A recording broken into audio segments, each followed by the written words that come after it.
Hey friends, it's Kevin. I'm trying to get this video recorded before work starts, so let's see if we can speed run a quick horn patch in Wavetable. In my opinion, analog synths do really well to not necessarily simulate horn sounds or trumpet sounds, but they do serve the function very well. You know, stabs or little leads or call-in responses. I think they're very good for that, and I don't typically use them for that function. So I want to expand my boundaries a little bit, see if we can do something new and something fun and creative. So let's get started. I probably should have recorded a quick line in here before starting, but let's lean into that chaotic energy. Maybe we'll get something cool. Okay, so this is just like the default Wavetable sine patch.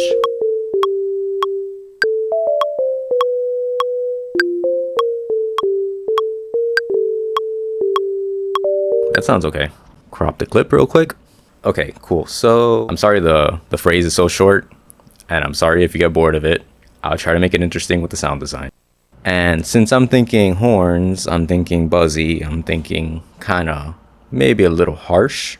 So we're gonna start with a saw. Our basic shapes right here. We're gonna pick a saw. And I already know I'm gonna modulate this wavetable right here to go back and forth between this kind of more squarey wave and then the more sawy wave. I think the squares have a little more body, right? So right off the bat, modulate this.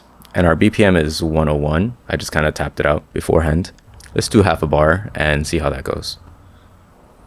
So I'm not going to crank the LFO because I wanted to stay within the parameters of those first two waveforms. Anyway, waveform here, position, and then the LFO. Okay, so we're going to modulate the waveform position with the LFO here. That's set to half a bar, 2 beats.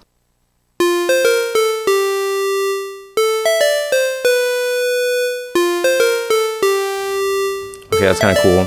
I maybe should start it on the saw looking waveform before and have it go into the square, but I kind of like the way it sounds, so I'm going to keep it as is for now. So let's play with our filter a little bit. Anyone who's watched me do synth patches before knows that I tend to gravitate towards the MS2 filter, so I'm going to start there. A little bit of gain and resonance. Let's put you like 30-ish, and I might modulate the filter with the amp just to kind of give it that attack. I want it to be bright in the beginning and kind of diminish just a little bit.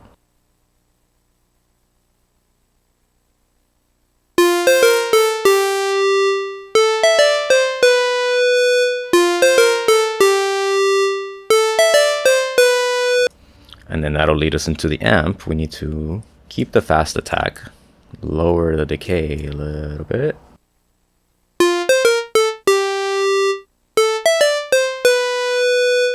And then I don't want this to be too boring, right? These little waves going back and forth, oscillating between each other. So I'm going to do a little pulse width action. Classic. I kind of want it to be a little subtle, right?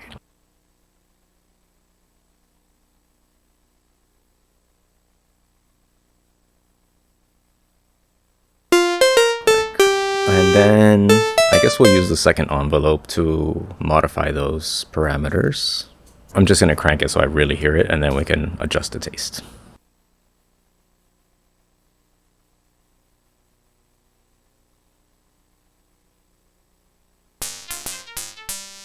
Ooh, that's way too much.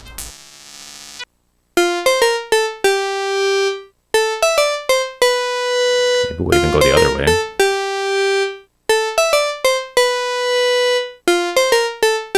Cool. And there's something about watching those waves shift and move around. It's kind of hypnotic. There have definitely been times where I just kind of like have something going and I'm just watching it move instead of actually adjusting what I'm supposed to adjust. But anyway, moving forward, let's adjust the second envelope. Might start a little later. Let that initial peak kind of come through.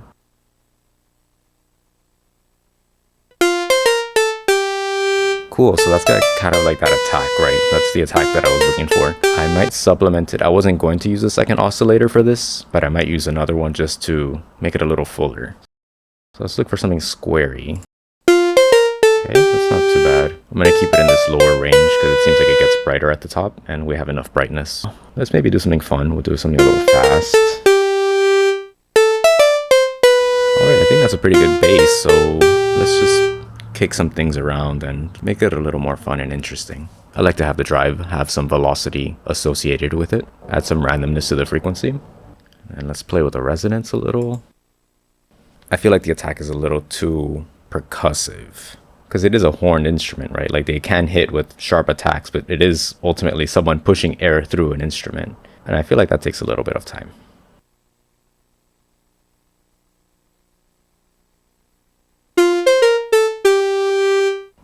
Okay, I like that. What else? We can mess with the LFOs a little bit. Maybe the rate or the shape would be kind of cool too. So let's try to have the notes affect the shape. And we'll start with the first LFO because it's just a sine wave. I threw a little LFO going in the opposite direction on the filter just to kind of give it that push-pull feeling. I've talked about that in my last video. I like to have competing elements working against each other. I feel like it's in those spaces in between the modulation where you find some really cool things. But now when it releases, it's going up and just the filter's moving up too. And I feel like the decay shouldn't be as bright as the attack. It's sloping down the way I'd like it to do, but now it's coming back up. And I'm wondering if I change the rates, because I'm using the amp.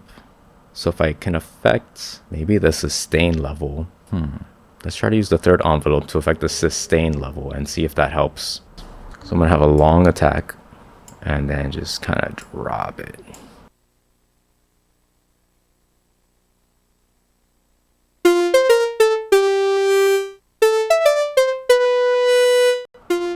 I think that's pretty good. I'm gonna forego putting unison on here because I feel like I put unison on everything. But what I could do is detune the second oscillator just to give it that thickness. Okay, yeah, alright, I like that. Thank you guys so much for watching. I hope that this quick little video was entertaining and educational to you. If you'd like to support my work, I do have a Patreon. There's a free tier as well as a paid tier. I'm giving out free digital goodies all the time, as well as posting rants and stories. So I hope this inspired you to create something. Get out there, make something. It doesn't have to be beautiful, it doesn't have to be perfect, and you don't have to show it to anyone. Do it for yourself, because we're all creators, and we all deserve to express ourselves. I'll see you in the next one. Thanks for watching.